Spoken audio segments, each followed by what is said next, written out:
Tingban bagi mapu ipuroi apukko Pugli pukpa salit satpa sidaba magpui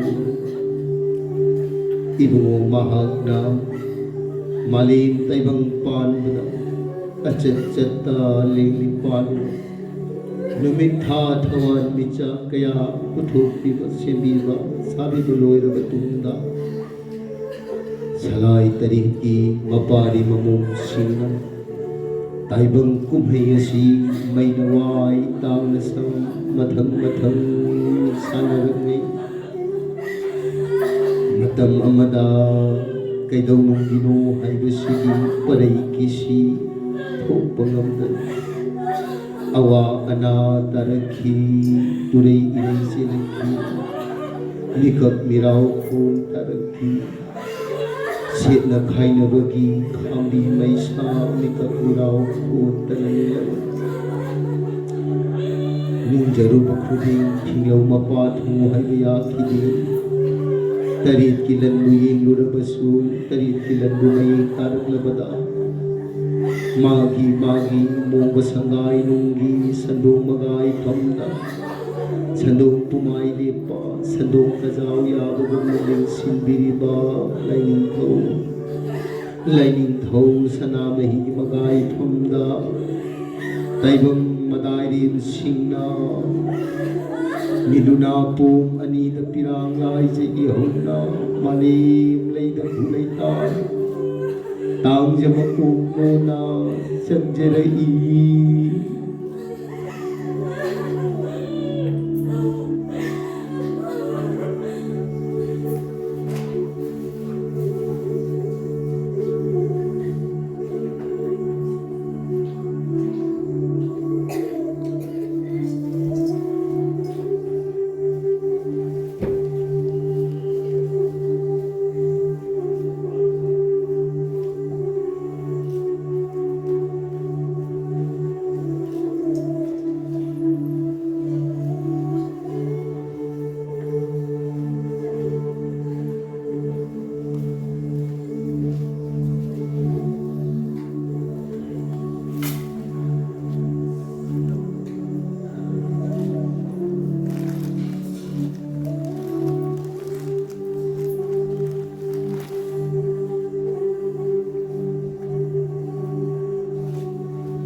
tanari na ay gusto na rin ulan.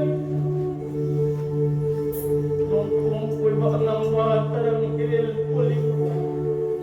Ipagtabi ko rin kaya ni Kugi magudaw kami ko na yung pulisan ni Kudasan mo na. Taru-taru ko na mamamatapoy ko ni Pikin na ni Kuy ko ni Sabi na ni Kuy ko ni Dola ni Maling tarumpang hadalay ba sige mong daw. Mamalag tarut ka na muna ang mamawagi ba ni Dola. Palay tarut ka na sula ni Kuy ko muna ang papi. Nanong kalang ititing ko ang luwis na ulas yun at yung mga nalakiban ni Dola ni Tubisirin pang nasanay padalong Tubisirin pang nalupagi padalong kumpuli Natutulog ko di magdasanagi kumuntil lupari hatang yay Minsan at sa magpamba napat sa magpamba Sana masulay ka ba, kitang na masulay ka ba, na masulay ka ba yung muna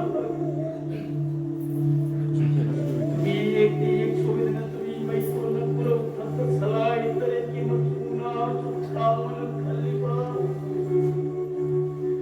Tumisirin pa manalay karong na tatari ba Tumisirin pa manamulay trawa ang ay tanong pa ay nalalay ba sige tanong kung tingay ko na sa kong kumainit ito na sa tumakay Nakuhay na mong tanong at ang kaway ko na makuhay ko mo nang ipunin ka na lang nalalala na kutsindi ba ni lang nalalala na kutsindi Ayong manang kutsok biliba numilang manang kutsindi biliba ang mga kay biliba pupusiba nung namang kay biliba mo Nangin sana sa ngayon nung nasatanong mabusin na tanong sa sapang na tumatang sa kawaan natin na ilikilang lehenin Kanakong maging marana na palim tayo kitagimig ka piraw kol. Tayo kanaging marana na napantong siya na kitagimig ka piraw kol. Magpurulog kayo na maging masanong kayo na maging. Masinasunat na nalaning ka mamamasapis. Kapari nawawali mo kaya kayo kitagimig ka piraw kol na tayo masya nilalaning. Kami sejak kaya may karlido, tadi sejak kaya may karlido hanik. Lainala kaya ni kayong pamwelewa manakam kemle nilanito. Nakwari ng mamasingay mo nang isanat sa ngayon mo tayong riyaw de mga tayong sitapang de mga tanta. Kang damadagi ko damadagi pijina pinanahay na hunatin. Dahil naman sa kiba yan ay naman yung kiba tangay na mapuntang kaya tangay na magsuin mo na ngapiyukan miyusan miyuin na yung nagtasaringin sa lagatin mo na kung kadakwang sa nungsin na mga nalapulit na nito lagi nasana na tayo masigasewa managkamteng lewa managpatungloble amok namikan miyuin na nito Among taklikan niyo nila nito, natanay tayo na masigase, tanong kumay. Magkumparayaw po ng niyo nila nito, nagkungkado. Allah na yan, patugang tuko ni Jali nila nito, yan patugang tuko pinabiyo nito.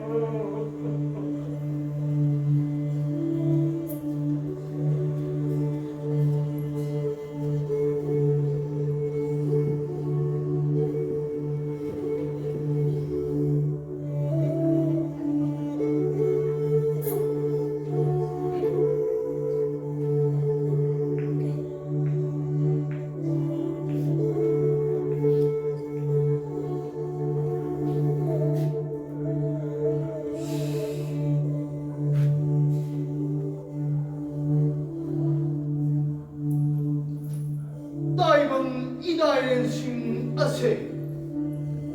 Magungo ay magna nauyo naukoli kang laba.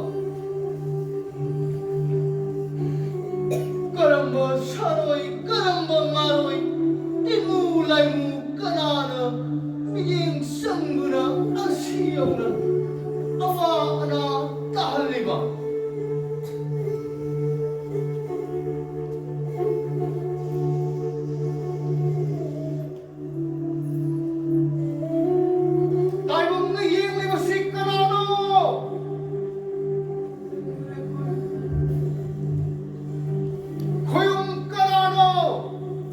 Lightning thâu nanay pwede na dyan Yes, pwede na sandi. Lightning thâu, pwede na sandi. Tao kuyong layang pungdama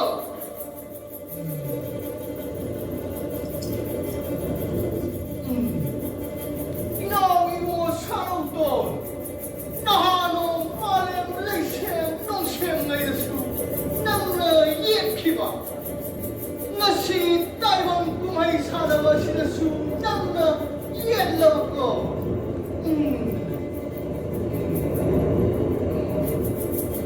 이야! 짧은 묶어야 띠꿈 시각이 할세 강한하게 레용으로 서리소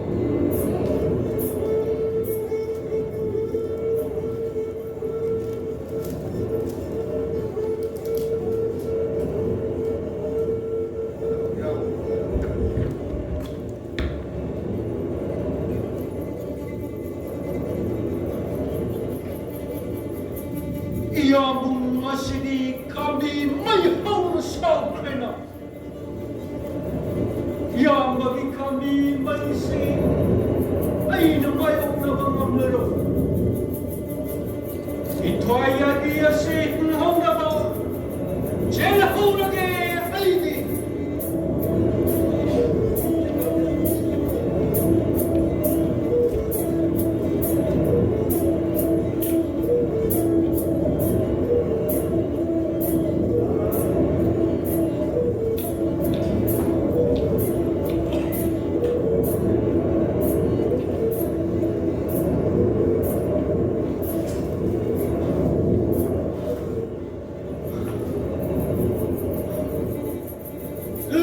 Lamdam masini lampel tumoy na ramledan.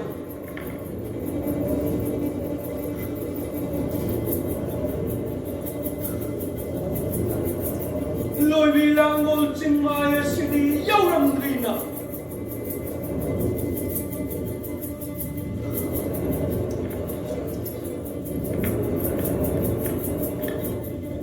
Asyang mamana masingal sida. Bilane noon na nakakahulge.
Mamasagi ay itaway si Camille.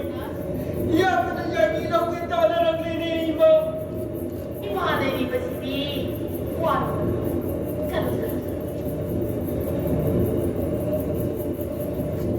Kurung dari ima Ima apa balik? Nanau biyay ni Hawaii nau lagi matau. Tanah rambut.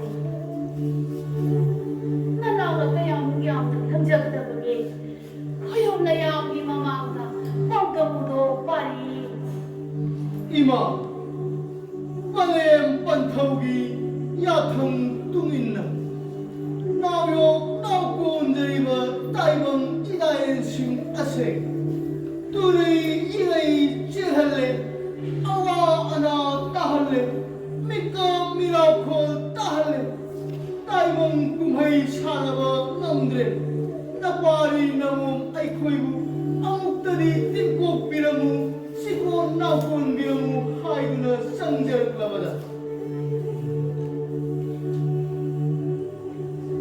ताइबम कुम्है असे ताइबमदा येक्लिबसे कनानो हाइना येंगुबदा अतई Kanasu ओइरमद्रे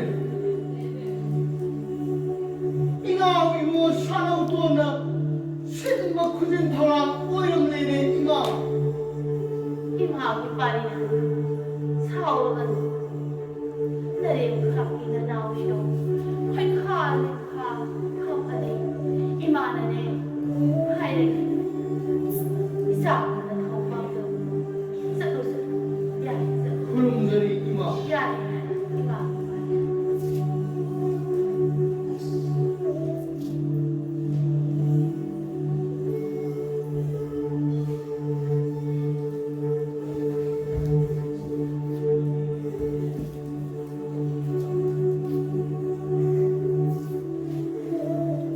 이마하게 빠리도 낭먹기 싸다 수다 보이니까 딸방나 빠리나 멈춘다 이게 뭐이다 봐 아코고미에 까리비에 노리브노 딸방나 까리 람작하라고니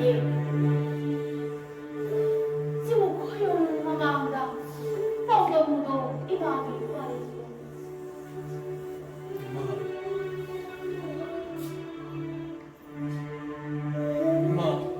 hayo hayo hayo Napariya ton maishe Yama magayin na bada Sama pangal gayengi Maswada Lausing mayada yengi Matil duma Napariya na May mawakal ten badagi Pari mom singu Waraw reme Ma 이마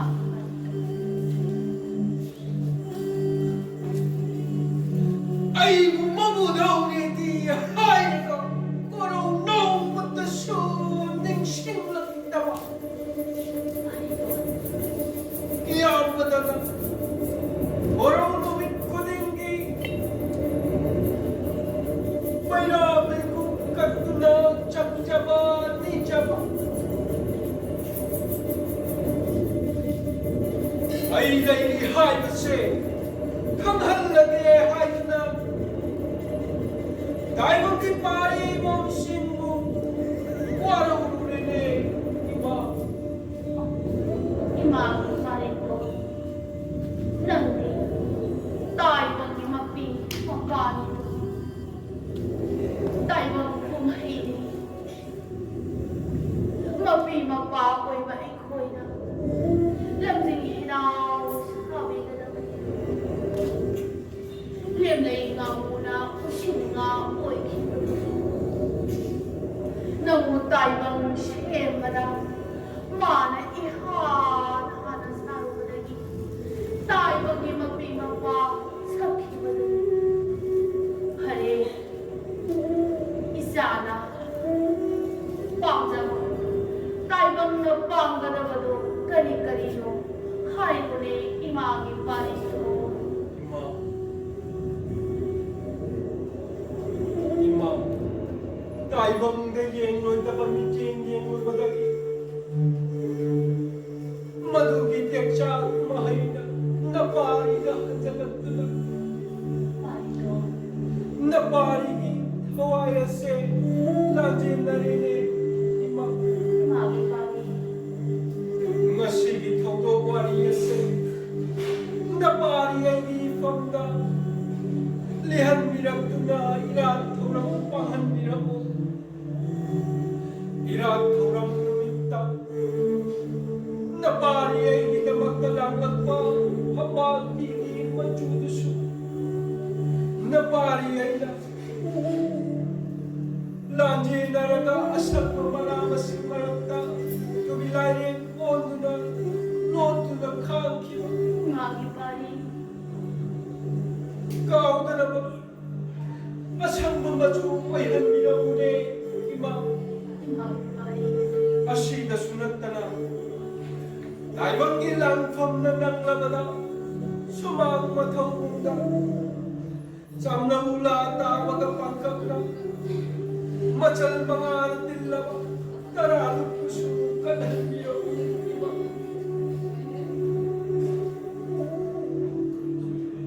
ꯑꯁꯨꯝ ꯇꯧꯔꯕꯗꯤ ꯇꯥꯏꯕꯪꯒꯤ ꯂꯥꯟꯐꯝꯅ ꯅꯪꯂꯕꯗ ꯅꯠꯇ꯭ꯔꯒ ꯃꯕꯨꯙꯧ ꯑꯩꯒꯤ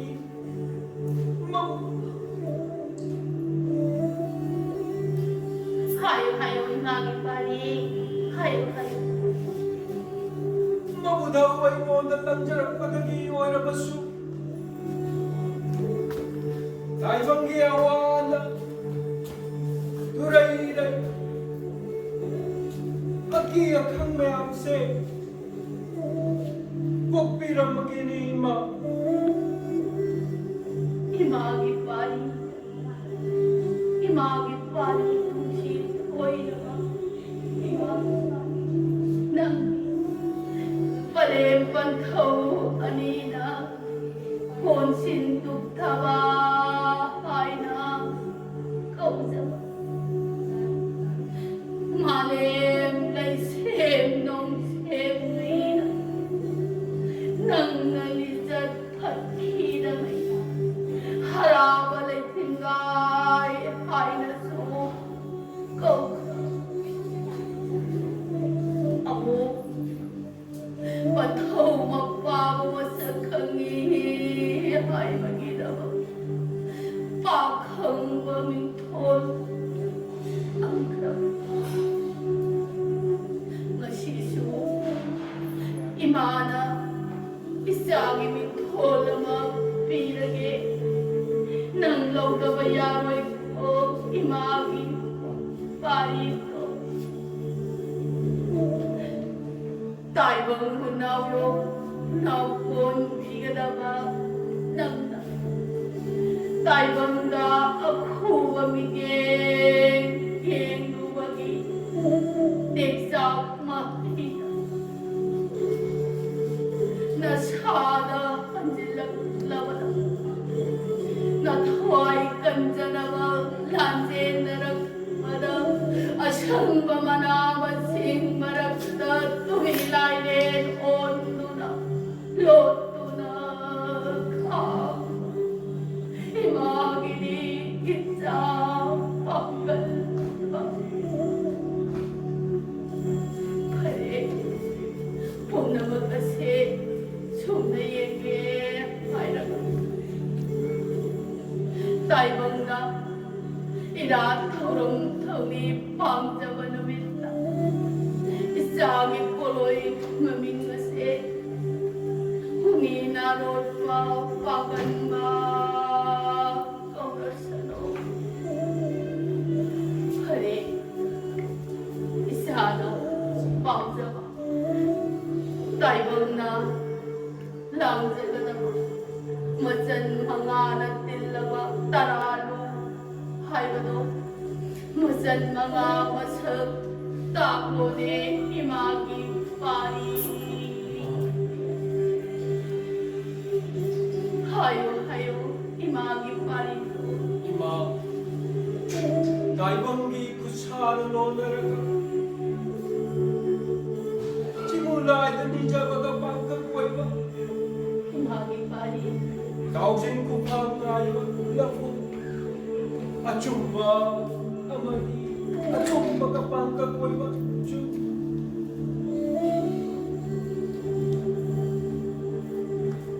발레미 마기 콤나가 방금 보이바 마비 샤니 샤고 렌마레니 마기 더오이비 샤오는 부토비바 다이방기 북자 꼬이바 런몸 턱더비 시엠마 어쩜 꼬이간 미러구네 이마 imagi pari